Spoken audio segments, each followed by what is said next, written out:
Shalom, Bapak Ibu Saudara. Kita meneruskan kembali tema kita yang lalu, penciptaan dan pertumbuhan. Ini kita sudah yang keempat ya. Maksudnya tema itu kita mencoba mengerti prinsip-prinsip yang di dalamnya Tuhan bekerja, berkarya di dalam kita, dalam alam semesta ini. Kita harus paham itu supaya kita bisa bekerja sama ikut Tuhan lah ya. Karena nanti kita melihat bahwa Tuhan pun memilih imam untuk menyelesaikan kehendak dan rencananya. Jadi Tuhan menggunakan manusia. Bahkan memang rencananya menciptakan kita agar melalui kita bisa mengatur, memerintah, berkuasa atas alam semesta ini. Jadi kita belajar prinsip-prinsip ini supaya kita bisa bekerja sama dengan Tuhan, dan juga supaya kita bisa mengalirlah di dalam kehidupan ini, tidak melawannya ya, karena pemilik kehidupan itu Tuhan. Dia sudah taruh hukum-hukumnya, prinsip-prinsipnya, supaya kita bisa mengikuti itu. Kemudian tentu akibatnya kita akan diberkati dan jadi berkat. Itu makanya ini tema ini prinsip-prinsip Tuhan ini sebenarnya penting sekali. Tapi mari kita melihat dulu mengenai penciptaan dan pertumbuhan. Ya, ini satu hal yang siapapun yang mau mengerti prinsip-prinsip yang di dalamnya Tuhan bekerja, ya dia tahu penciptaan. Kita sudah bahas ya, penciptaan bukan berasal dari tidak ada menjadi ada. Coba dulu kita ambil dulu istilah Ibrani mengenai penciptaan. Salah satu istilahnya itu adalah bara ya. Itu ada lagi dalam Yunani kata boleh ya, tiso ya. Nah, ini saya ada satu buku yang saya rasa bagus sekali ini komentarnya ya. Dictionary Bible Words, Lawrence Orchard. Dia bilang begini. Ini langsung aja ya. Atau the emphasis in bara is not on making something from nothing. Tekanannya dalam istilah bara itu bukanlah dalam membuat sesuatu dari tidak ada. Ya, kita sudah tahu itu ya. Penciptaan itu sesuatu dari yang tidak terlihat, yaitu Elohim sendiri, menjadi yang terlihat ya.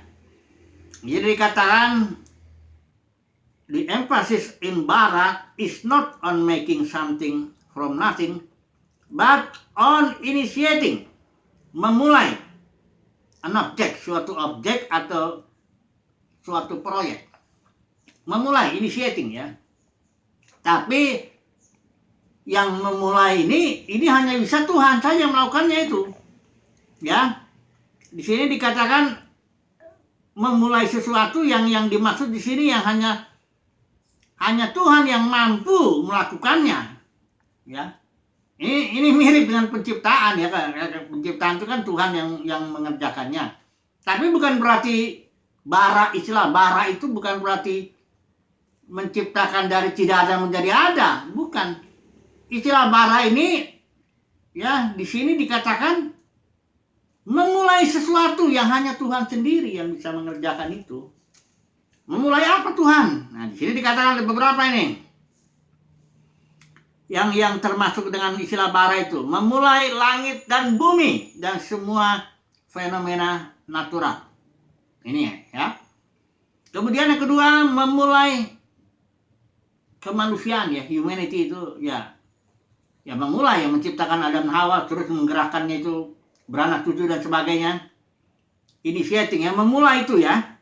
Kemudian yang ketiga, memulai sesuatu yang seperti pengampunan, membersihkan hati, itu hanya bisa Tuhan yang mengerjakan itu ya.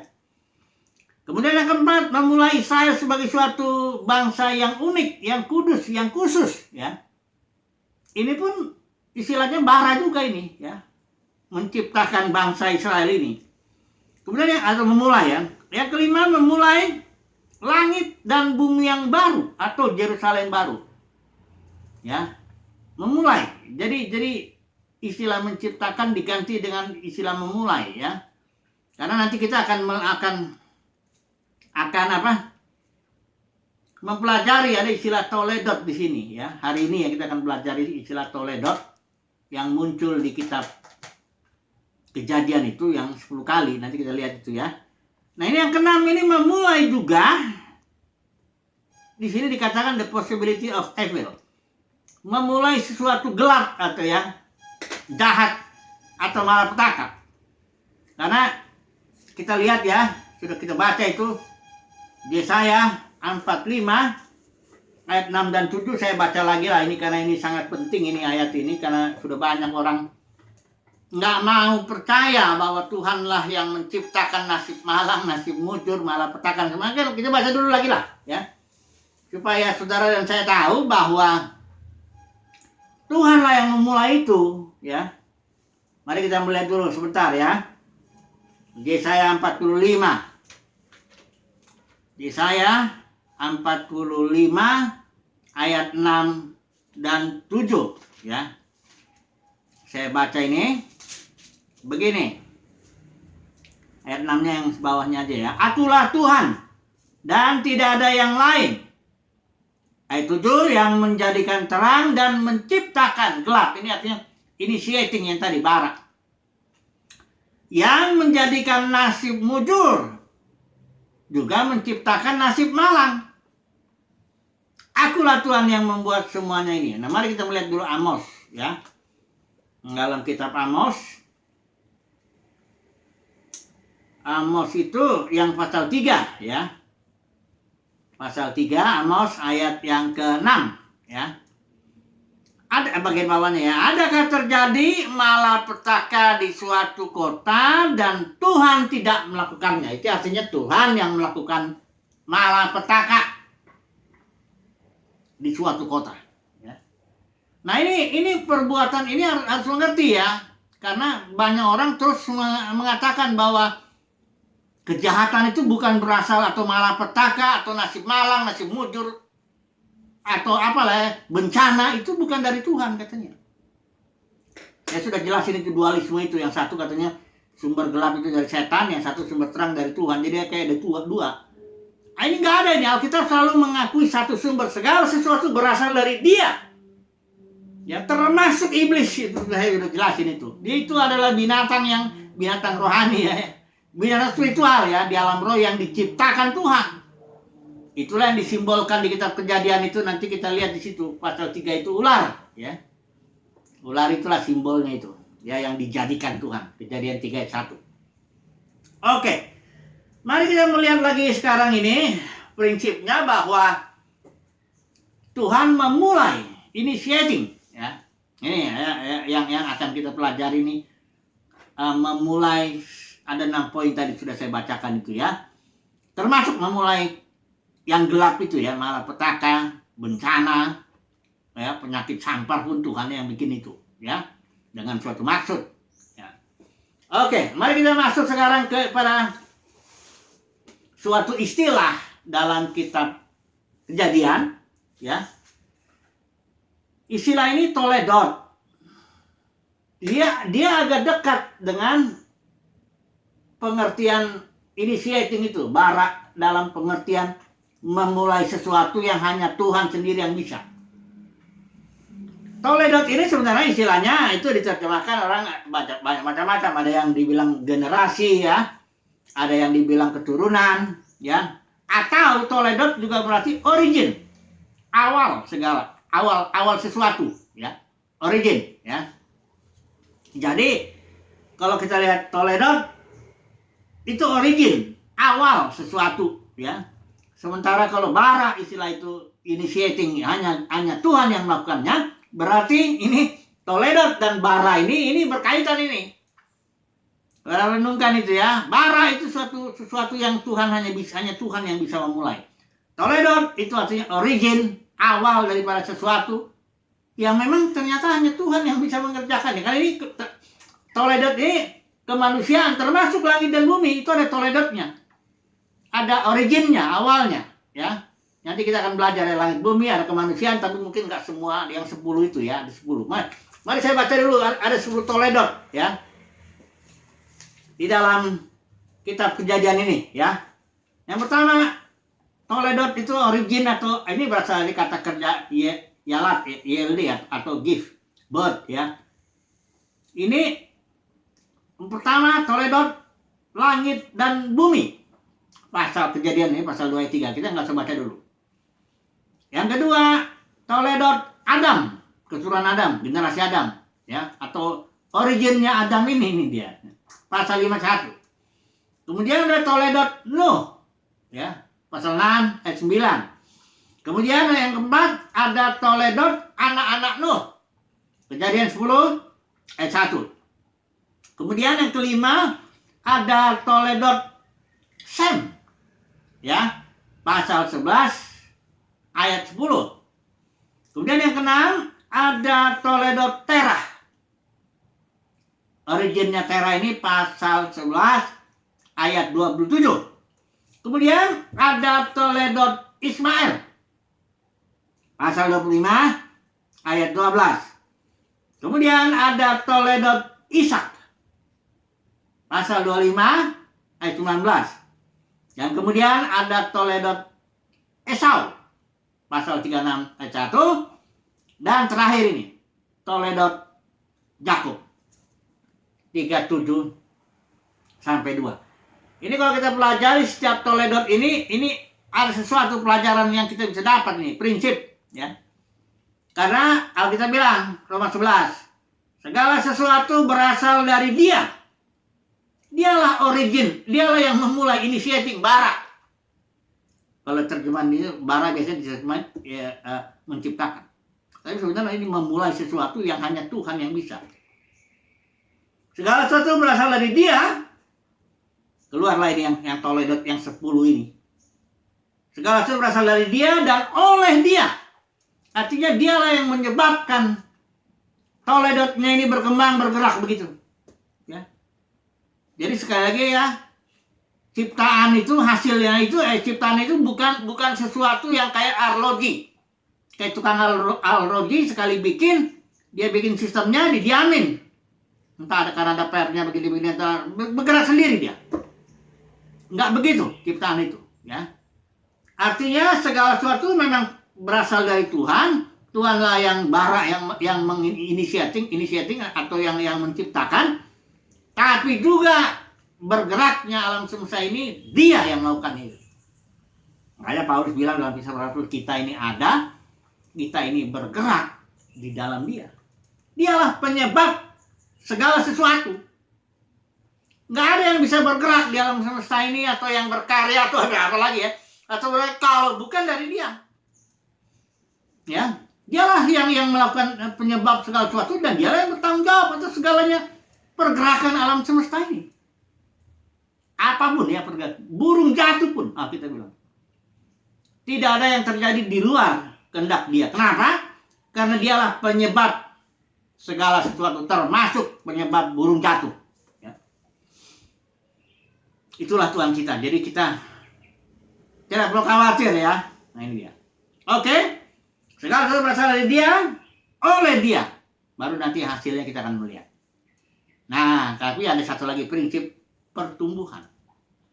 Segala sesuatu yang dimulai oleh atau initiatingnya yang dilakukan oleh Tuhan, itu mulainya dari benih.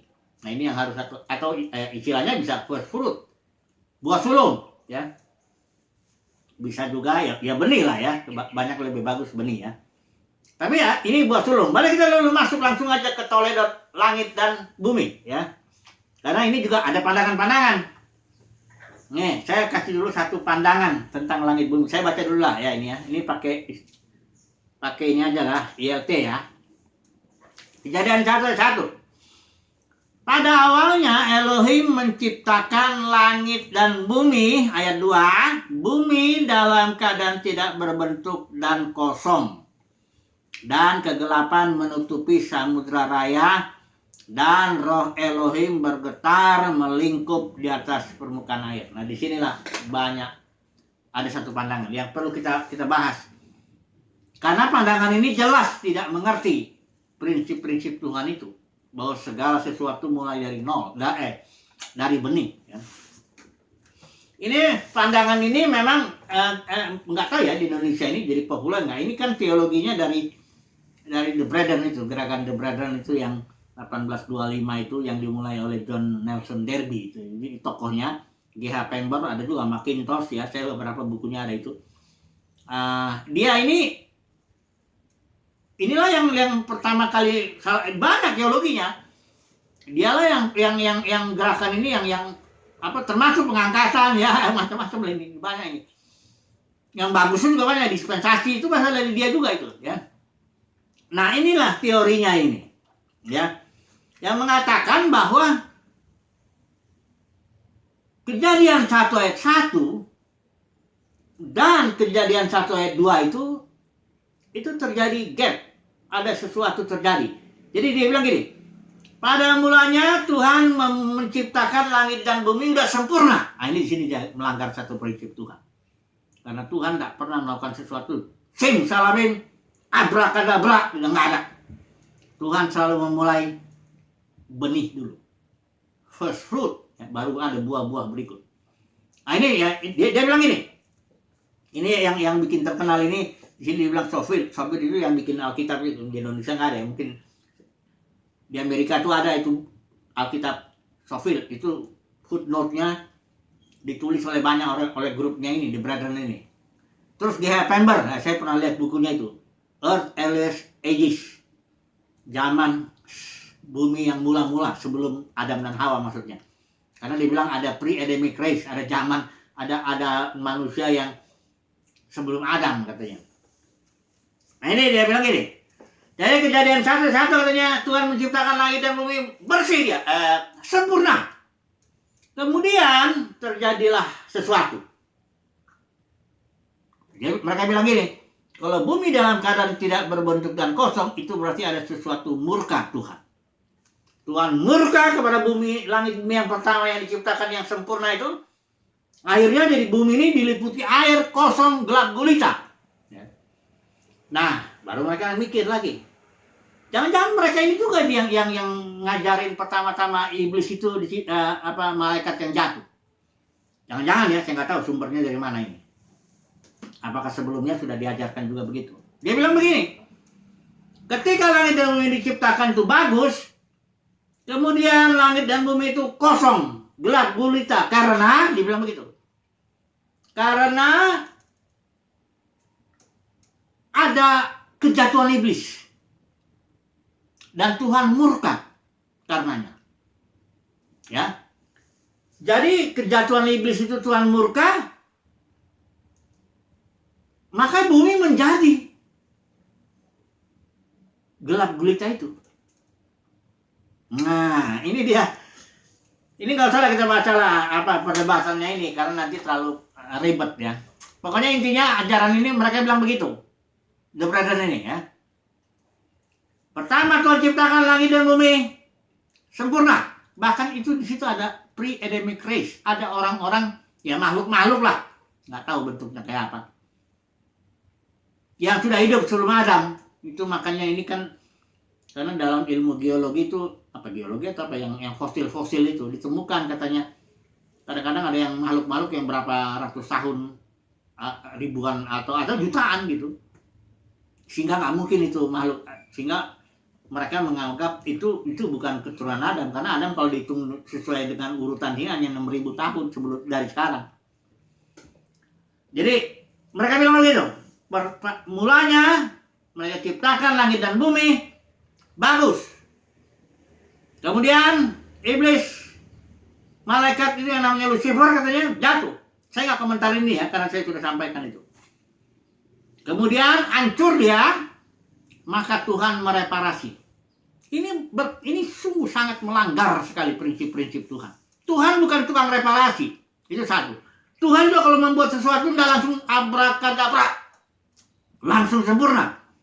Banyak orang nggak ngerti. Akhirnya dibilang Adam dan Hawa itu di Taman Eden udah sempurna katanya. Kemudian jatuh. Nah, ketika jatuh, Tuhan bikinlah rencana penebusan. Setelah itu baru selamat beberapa orang, sebagiannya neraka kekal. Ini orang yang ngomong gini nggak ngerti prinsip Tuhan. Prinsip Tuhan selalu memulai sesuatu dari benih, first fruit, kemudian dia gerakkan sendiri oleh dirinya sendiri, oleh kuasanya, oleh hikmatnya, bergeraklah benih itu dan akhirnya nanti ada hasilnya. Gitu. Ini prinsip, ini penting ini ya. Kalau orang mengerti ini nggak mungkin dia menafsirkan begini. Kejadian, maka yang benar tuh Kejadian 1 ya, in the beginning, dalam bahasa Inggris itu in the beginning itu istilah Ibrani itu reshit. Reshit itu bisa berarti juga in the first fruit, dalam buah sulung, ya. Bukan in the beginning itu buah sulung, reshit, ya. Ini ada saya ini apanya ya? Reshit itu ya buah sulung, in the first fruit, ya. Nah, buah sulung ini itu langit dan bumi yang kondisinya di ayat 2 itu kondisinya. Bumi dalam keadaan tidak berbentuk dan kosong, kegelapan menutupi samudra raya. Itulah kondisinya. Ketika Tuhan memulai initiating barak langit dan bumi. Jadi bukan langit dan bumi sudah sempurna, ya.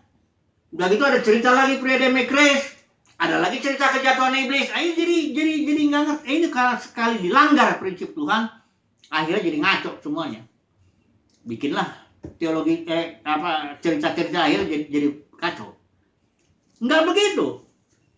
Waktu Tuhan memulai sesuatu, bara initiating langit dan bumi, dia ciptakan itu dalam bentuk first fruit, buah sulung. Ya. Apa buah sulungnya? Kondisi bumi dalam keadaan tidak berbentuk dan kosong, kegelapan menutupi samudra raya. Itulah dia kondisinya. Buah sulung ya. Kemudian karena Tuhanlah yang penyebab segala sesuatu ya, dari dia, oleh dia, maka dikatakan di sini Roh Elohim bergetar melingkup di atas permukaan air. Nah, bergetar di sini melingkup ini dari istilah Ibrani rakat, itu kata kerja yang artinya bisa berarti to grow soft, bertumbuh dengan lembut, ya, atau to brood, mengerami. Jadi kondisi langit dan bumi yang buah sulung itu, yang dalam keadaan kosong, gelap gulita ya, itu dierami oleh Roh Elohim. Dierami, ya. Kemudian lahirlah. Nah, ini dia. Kayak ayam, induk ayam mengalami telur, akhirnya lahir kan? Ini kayak gitu juga. Terjemahan ILT itu bagus itu ILT ini. Ini di sini dibilang rakap itu bisa berarti mengerami. Jadi dieramilah langit dan bumi yang tadinya tidak berbentuk dan kosong gelap gulita itu, akhirnya lahirlah dari terang. Kedua, dari cakrawala. Ketiga, dari yang tanah kering itu nampak. Keempat, ada benda-benda penerang. Kelima, ada burung-burung di langit, binatang-binatang di dalam air. Yang keenam, binatang liar apa semuanya, dan termasuk manusia itu, ya. Karena manusia juga berasal dari debu tanah tuh. Nah, baru yang ketujuh, Tuhan istirahat. Ini luar biasa ini kalau kita memahami prinsip ini. Langit dan bumi dulu lah kita cerita, nanti kita akan toledotnya yang lain kalau perlu kita akan bahas juga, ya. Karena nanti ada juga prinsip Tuhan bekerja yang kita sebut imam-imam itu. Oke, saya ulangi lagi kesimpulannya dulu lah. Kesimpulan, ya. Tentang prinsip Tuhan ini ya, kesimpulannya. Bahwa Tuhan tidak pernah bekerja abrakadabra. Itu ya. Tak pernah Tuhan memulai sesuatu langsung jadi. Nah, ada itu. Termasuk dalam penciptaan. Itu makanya orang yang bilang penciptaan dari tidak ada menjadi ada, langsung sempurna kita, ini dia nggak ngerti. Tidak mengerti prinsip Tuhan. Ya. Kejadian 1 ayat 1 itu bukan langit dan bumi yang sempurna, bukan. Kejadian 1 ayat 1 itu langit bumi yang kondisinya seperti di ayat 2 itu. Belum berbentuk, gelap gulita, dan Roh Tuhan mengerami. Ya, jadi prinsipnya bagaimana? Apa aplikasinya dalam hidup kita sehari-hari? Aplikasinya begini, gampang sekali. Bahwa segala sesuatu yang Tuhan kerjakan dalam hidup kita tak pernah abrakadabra. Pelayanan, ada pelayanan yang abrakadabra. Mau cepat, meledak. Akhirnya dengan cara-cara manusia. Ya. Ngarangan ngumpulin orang ya, apalagi kalau punya duit. Itu kalau punya duit itu bisa jadi kayak pelayanan tuh abrakadabra. Sewa gedung besar, kasih makan orang, ambil pengkhotbah yang kocak, bikin musik yang bagus, pelayanan kelihatan besar. Ini abrakadabra atau instan, bukan prinsip Tuhan. Tuhan selalu memulai dari yang kecil. Makanya saya belajar mengikutinya. Saya kebetulan dibantu oleh istri saya, punya anak 3. Dari 3 itulah kayak Yesus. 12 orang, dari situ dia mulai. Ya, dia kan berarti dia nggak melayani orang banyak ya. Dengan saya bikin video ini, berharap ada orang banyak di luar yang mau dengar. Tapi bukan itu fokus saya. Fokus saya itu saya mengembangkan, belajar melalui anak. Nanti anak ini beranak juga ya, anak cucu lah. Nanti mereka lah yang melakukan gerakan ini. Ini dibikin video ini supaya nanti gampang ini mereka mengembangkannya. Saya mengikuti prinsip Tuhan, yaitu bahwa segala sesuatu mulai dari benih, dari first fruit, dari buah suluk, kemudian baru berkembang oleh dia, dan ada hasilnya nanti, ya. Puji Tuhan lah. Bisa sambung lagi besok lagi ya. Haleluya, amin.